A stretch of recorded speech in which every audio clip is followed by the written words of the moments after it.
Is it true that you voted to cut the funding for embassy security?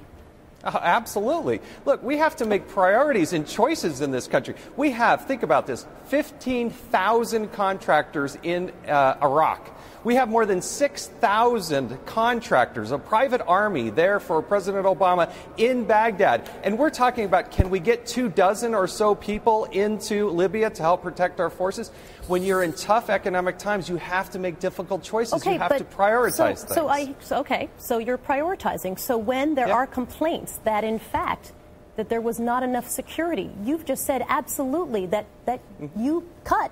You were the one to vote against, to increase security for the State Department, which would lead directly to Benghazi. That seems like you're saying you have a hand in the responsibility to this, right? The funding of the security, if you're happy to cut it? You get it.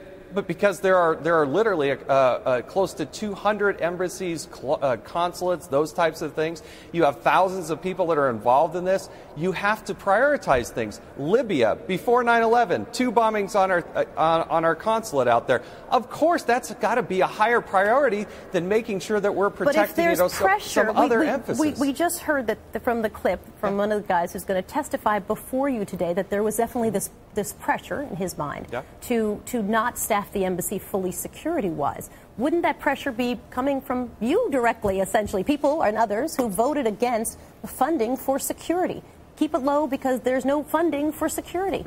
Well, you're also talking about a vote that never came to fruition because we actually continued at the exact same funding levels moving forward. This is a vote that happened over in the House, but remember, the Senate never got to this point, so we did a continuing resolution. So it's a red herring.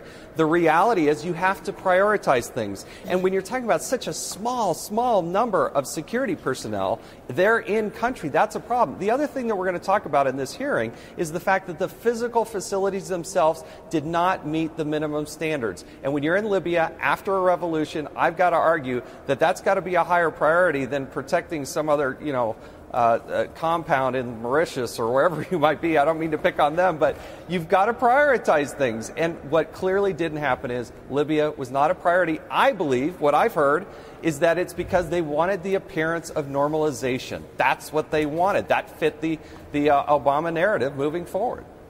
It'll be interesting to see what comes out of your hearing today. Nice to see you as always. Thank you for talking with us. Thanks a lot. Appreciate it.